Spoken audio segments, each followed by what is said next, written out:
ჩვენი სტუმარი საქართველოს რეგიონებში კლიმატის ცვლილებებისადმი ადაპტაციისა და ზეგავლენის შერბილების ზომების ინსტიტუციონალიზაციის პროგრამის საზოგადოებასთან ურთიერთობის სპეციალისტი თამარ ბაგრატია.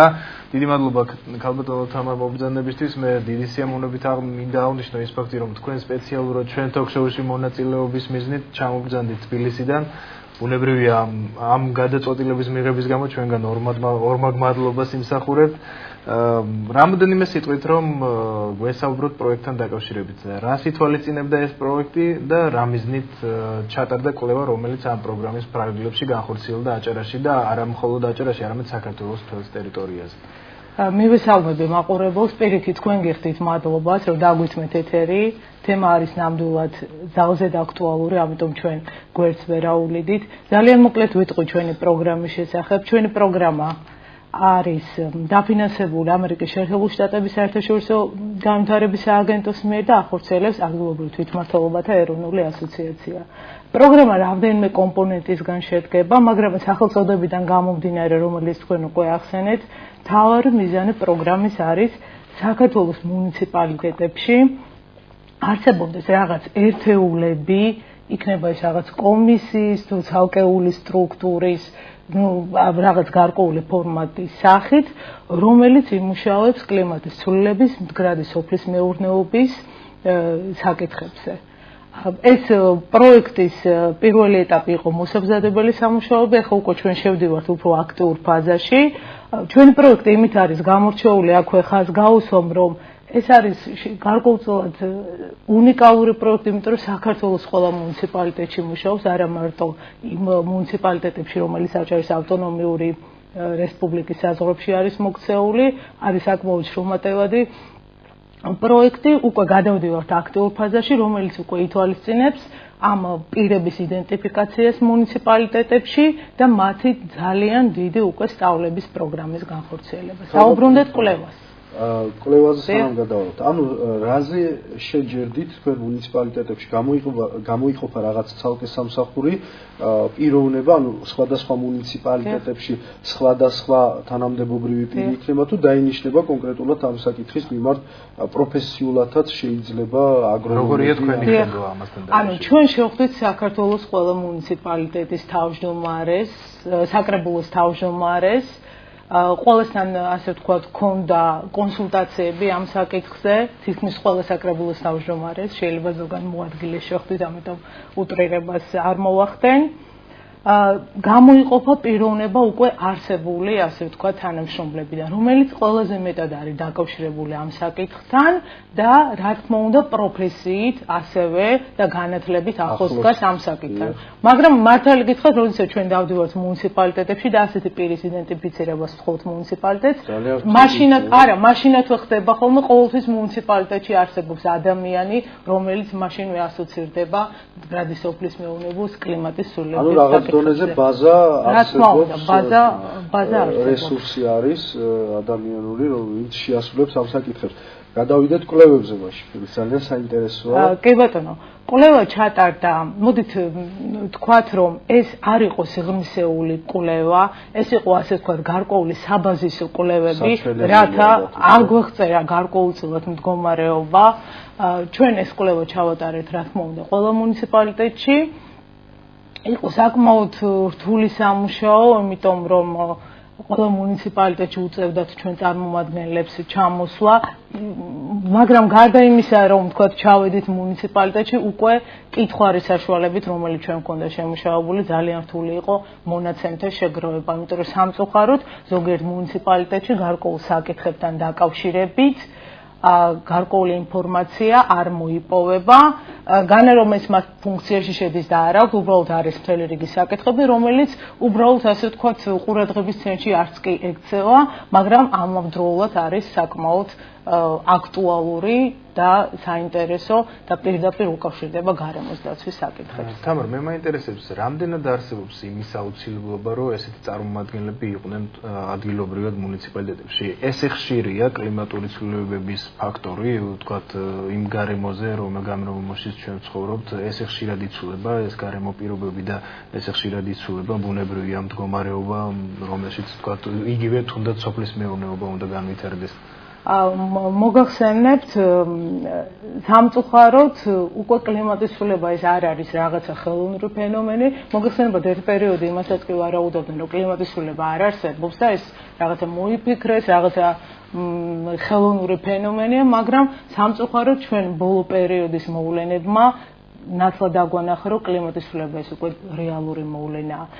კლიმატის ცვლილება შეიძლება გამოწვეული იყოს, რა თქმა უნდა, იმით, რომ გარკვეული ციკლები არსებობს ბუნებაში და შეიძლება ტემპერატურა მოიმატოს. მე აქ მინდა მაყურებელს ავუხსნა, რომ კლიმატის ცვლილება ეს არ არის მხოლოდ გლობალური დათბობა. არავითარ შემთხვევაში. კლიმატის ცვლილება მთელი რიგი კომპონენტებისგან შედგება და მათ შორის იგივე ნალექების სხვადასხვა გვარი მოსვლა. აი მაგალითად აჭარის ავტონომიურ რესპუბლიკაში მიუხედავად იმისა, რომ გასულ წელს დიდად არ არის გაზრდილი ნალექების საერთო ჯამი, მაგრამ სამაგიეროდ გაიზარდა დანაწილება ამ ნალექების, ანუ ის სიტყვაზე, ანუ დანაწილებაში რა გულისხმობა ის ნალექი, რომელიც უნდა მოსულიყო თქვა 2 თვის განმავლობაში, შეიძლება მოვიდეს 1 თვის პერიოდში. ეს რა თქმა უნდა უკავშირდება მთელ რიგ კატაკლიზმებს, როგორც ეკოლოგიურ რისკებს, ასევე იმ სოფლის მეურნეობას, რომელიც თქვენთვის არის ესეთი აქტუალური საკითხი. ყველის ფარგლებში ხო არ შეხებიხართ ჭოროხზე, მიმდინარე კაშხლების მშენებლობას და რაოდენ კვლევის ფარგლებში იყო მხოლოდ ზოგადი ნაწილი, თუმცა ჭოროხის დელტასთან მიმართებაში მე შემიძლია მოგახსენოთ, რომ ეს არის საკმაოდ აქტუალური საკითხი, რომელზეც კლიმატის ცვლილება ძალიან დიდ გავლენას ახდენს და ეროვნულ შეტყობინებაში კლიმატის ცვლილების შესახებ, რომელიც ეს ჩარჩო დოკუმენტი არის და გაეროსწორ ყველა სახელმწიფოში მზადდება, საკმაოდ დიდი ადგილი აქვს დათმობილი და არ მინდა შევაშინო მაყურებელი, მაგრამ სამწუხაროდ არის საკმაოდ ასე ვთქვათ პრობლემური საკითხი და დროზე ყურადღებას აქვე მოსახლეობისთვის გასაგები რო იყოს, როგორ შეიძლება პირველადი ასახვა პოვოს მოსახლეობაზე კლიმატურმა ცვლილებმა. ეს ასპექტი რო აღნიშნოთ, იგივე სოფლის მეურნეობის პროდუქტების მოსავლიანობა, სასმელი წყლის შემცირება, ჯანმრთელობაზე მოქმედებს ეს ადამიანის მე როგორც აღნიშნე კლიმატის ცვლილება ეს არ არის მხოლოდ ტემპერატურების წყება, ხო? საქართველოშიც და ისე როგორც სოფლიოში ფიქსირდება უკვე მაქსიმალური და მინიმალური ტემპერატურების ცვალებადობა, ისევე როგორც უკვე აღნიშნე ნალექების სხვადასხვა რაოდენობით მოსვლა და ისევე მაქსიმუმების და მინიმუმების შემცირება. ეს ყოფნა მუნიციპალიტეტებში საკრებულოში რატომ არის აქტუალური? აი ზუსტად ამ თემაზე რო გადავიდეთ, რატომ არის აქტუალური და შეგვიძლია თუ არა რაღაც დონით მაინც რო შევამსუბუქოთ ჩვენი ზეგავლენა გარემოზე.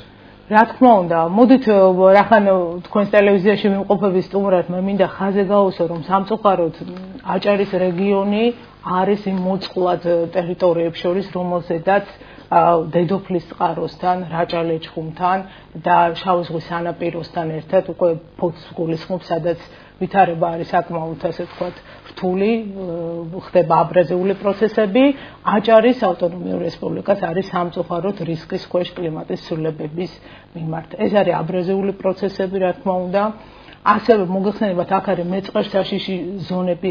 ზოგადად საქართველოს 70% გარკვეულწილად სხვადასხვა ეკოლოგიური რისკების ქვეშ არის. მაგრამ რა ის რო განმარტოთ ტერმინი აბრაზო. ანუ ეს ზღვის ნაპირის, ასე ვთქვათ, ზღვის მიერ მოქმედება, რომელიც ნაპირებს რეცხავს. ეს ზღვის დამანგრეველი. მაყურებლებისთვის იქნება ნაკლებად გასაგები, ამიტომ ჩვენთვის უმჯობესია რომ ვისაუბროთ პოპულარულ ენაზე. თამარ, მე მაინტერესებს ის ადამიანები, თუ დაინერგება ეს ინსტიტუცია მუნიციპალიტეტებში, ის ადამიანები, ვინც იქნებიან ამ ინსტიტუციის მუშაობაში ჩართული, იქნებიან რაიმე სპეციალური საშუალებებით აღჭურვილები, მათ ექნებათ საშუალება გარემოზე დაკვირვების წარმოებისთვის. თუნდაც ტრენინგებს თუ აივლიან. მოდით დაუბრუნდეთ კი ბატონო მაგ საკითხს. ესენი იქნებიან, ისინი არ იქნებიან სპეციალური მოწყობილობები და ეს რაღაც დაკვირვებას ვერ მოახდენენ, რაღაც ტემპერატურაზე, ნალექებზე, მცენარეების ვეგეტაციის პროცესზე და ასე შემდეგ, მაგრამ მათ ექნებათ, ისინი გავლიან საკმაოდ სიღრმისეულ ტრენინგს, ტრენინგიც არ თქვა, ეს არის სწავლების საკმაოდ დიდი პროგრამა. ყველა საკითხზე, რომელიც უკავშირდება გარემოს დაცვას, კლიმატის ცვლილებას და მდგრად სოფლის განვითარების საკითხებს. ისინი მაქსიმალურად იქნებიან ცოდნით აღჭურვილი. იცით, ჩვენ როდესაც პროექტის შემუშავება ხდებოდა, რატომ დაგვებადა გარდა იმისა, რომ ესეთი ადამიანების არსებობა ადგილზე არის აუცილებელი უშუალოდ მოსახლეობასთან კონტაქტისთვის, თუნდაც იმიტომ, რომ ადგილობრივი ხელისუფლებას ყავდეს, ასე ვთქვათ, რჩეველი ამ საკითხებში და არ უწევდეს რაღაც გარე ექსპერტების ზემნა, ეს დროშიც არის, ფინანსებთან არის დაკავშირებული და ასე შემდეგ. როდესაც მთელი რიგი საერთაშორისო და ადგილობრივი არასამთავრობო ორგანიზაციები ცდილობდნენ ხოლმე რაღაცა პროექტების განხორციელებას, ძალიან ბევრჯერ ვთქვამთ მაგალითად, რომ აი მივდივართ ამა თუ მუნიციპალიტეტში და სამწუხაროდ ვერ ვიღებთ სრულ ინფორმაციას თუ რა საჭიროებები არის ადგილზე. ჩვენ ამ ადამიანების საშუალებით გვინდა გავსაზღვროთ ეს საჭიროებები, რა საჭიროებებია მუნიციპალიტეტში და თითოეული მუნიციპალიტეტის, როგორც ვთქვა, გარკვეულწილად პასპორტიზაცია მოვახდინოთ. თუ რა პრობლემები არის მასში. ეს იქნება ადამიანი, რომელიც შეისწავლის ადგილზე არსებულ ვითარებას და შეიმუშავებს რეკომენდაციებს. რა თქმა უნდა, ეს შეიძლება იყოს ადამიანი, მაგრამ რა თქმა უნდა, მარტო ადამიანი ვერ იქნება კომპეტენტური როგორც ტყის, ასევე სოფლის მეურნეობის და სხვა საკითხებზე, ხო? იგივე ნარჩენების მართვის პრობლემას გარკვეულწილად უკავშირდება. იქნება ერთი ადამიანი, მაგრამ მის გარშემო იქნება გარკვეული კომისია, სამუშაო ჯგუფი. ეს უკვე მომავალი, ასე ვთქვათ, პროგრამის მომავალი ფაზაა და ამ ფორმატზე ისევ და ისევ მომავალში თანხმდებით. ამ ჯგუფში უკვე შევლენ სხვადასხვა დარგის როგორც მუნიციპალიტეტში მომუშავე ადამიანები, ასევე სხვადასხვა ქვემდებარე სტრუქტურებში, რომელიც გააჩნია მუნიციპალიტეტს, მაგრამ უშუალოდ თქვა დაკავშირებული არის ამ საკითხთან. საკრებულო ამ საკითხს, თვითონ პროექტს, ისევ ადამიანური და რამდენად არის მზაობა ვთქვათ ამ შემთხვევაში ჩართვის. პროექტისთვის ხო არ დარჩება და იქნება თუ არა мотиваცია და ინტერესი თვითონ საკრებულო და თქვენი დაკვირვებით როგორ გაახორციელებს? როდესაც ჩვენ დავდივართ სხვადასხვა მუნიციპალიტეტში, მიუხედავად იმისა, რომ ზოგიერთ მუნიციპალიტეტში და ეს არ არის, რა თქმა უნდა, ყველას არ მოითხოვება პროფესიულ დონეზე იცნოდეს კლიმატის ცვლილებას და მასთან დაკავშირებულ სხვადასხვა პრობლემატიკას. მზაობა არის, მე არ შემხვედრია ნამდვილად არც ერთი მუნიციპალიტეტი, რომელიც არ გამოხატავს მზაობას ითანამშრომლობს ჩვენთან და მზაობას იმისა, რომ არა მარტო მზაობას, სურვილს და საჭიროებას იმისა, რომ ესეთი, ასე ვთქვათ, სტრუქტურა თუ ადამიანი თუ კომისია, მოკლედ რაც შემდგომში ერქვევა, არსებობდეს, იმიტომ რომ თვითონაც იგივე კახეთში განვითარებულმა მოვლენებმა ალბათ სხვადასხვა იგივე აჭარაში რაც ვითარდება სხვადასხვა მეწყერული თუ ღვარცობული პროცესები და ასე შესწავლილი ბევრი ეკომიგრანტები გვყავს აჭარის რეგიონიდან და ეს პრობლემა ძალიან სერიოზულად და ისეთ აქტიურად დგას და ვფიქრობ რომ ძალიან საინტერესო თემა არის თუ არა თვითონ სახელმწიფოდან ანუ სახელმწიფო ორგანოებიდან მხარდაჭერა და საჭიროებს თუ არა თქვენი ორგანიზაცია რა ჩვენი პროექტი შედგება რამდენიმე კომპონენტისგან როგორც დასაწყისშივე თქვენ მას ცალკე აქვს მედიასთან ურთიერთობის კომპონენტი და ჩვენ აქტიურად მუშაობთ როგორც ცენტრალურ თქვათ რეგიონულ მედიასთან სამწუხაროდ არ მოგვიწია თქვენთან მუშაობა მაგრამ შემდგომში აუცილებლად ვითანამშრომლებთ ასევე ერთ-ერთი პროექტის ერთ-ერთი კომპონენტი გახლავთ ჩვენ გავაკეთეთ ეგრეთ წოდებული დაინტერესებულ ხარჯთა საკოორდინაციო საბჭო რაც გულისხმობს ეს და ძალიან მალე გვექნება უკვე მემორანდუმის ხელმოწერა მუნიციპალიტეტების წარმომადგენლები ასევე სამინისტროების წარმომადგენლები, რომლებიც უკავშირდებიან ამ საკითხს, იქნება სოფლის მეურნეობის, გარემოს დაცვის თუ ენერგეტიკის სამინისტრო, ასევე არასამთავრობო ორგანიზაციები და საერთაშორისო ორგანიზაციები, რომლებიც მუშაობენ ამ საკითხზე უკვე დამკვირვებლის სტატუსით, ერთიანდებიან და აწერენ მემორანდუმზე თანამშრომლობაზე. ხელს ეს რაც ნიშნავს ურთიერთდახმარებას, ურთიერთთანამშრომლობას და რაც მთავარია, ინფორმაციის ურთიერთგაცვლას. ჩვენ სამწუხაროდ კოორდინაციის ნაკლებობას ხვდებით ხოლმე და ამიტომ ჩვენ გვინდა რომ აი ამ სფეროში მომუშავე, არ ვიცი რამდენად გამოგვივა,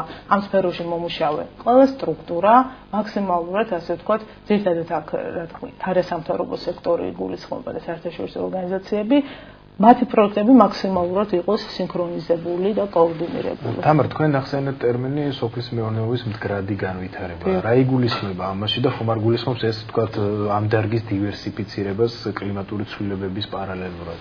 ესეთ კლიმატის ცვლილება და ჩვენი პროექტს რამდენიმე სლოგანი გააჩნია და ერთ-ერთი სლოგანი გახლავთ ის, რომ კლიმატის ცვლილება, რა თქმა უნდა, აისახება ეკონომიკის დარგების სხვადასხვა დარგებზე და ერთ-ერთი არის და ყველაზე აქტუალური რომ ის აისახება, რა თქმა უნდა, სოფლის მეურნეობაზე. მე ვახსენე, რომ იცვლება ტემპერატურები, ხო? შეიძლება ადამიანისთვის 1 გრადუსით შეცვლილი ტემპერატურა არ იყოს დამღუპველი, მაგრამ მცენარეული კულტურებისთვის, როდესაც ვთქვათ 1 გრადუსით ხდება ცვლილება, უკვე დამატებითი ღონისძიებებია, ადაპტაცია, ახალი კულტურებია გამოსაყვანი და ასე შემდეგ.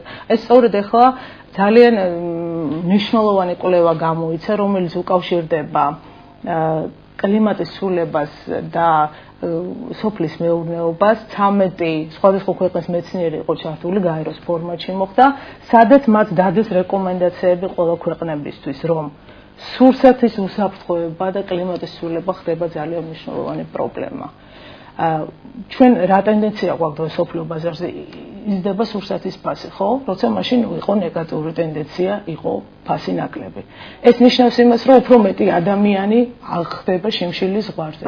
ამიტომ შემუშავებული არის ესეთი ძირითადი რეკომენდაციები, რომ მაქსიმალურად მოხდეს დარგის დივერსიფიკაცია, რა შენახსენე, პროდუქტიული კულტურების გამოყვანა.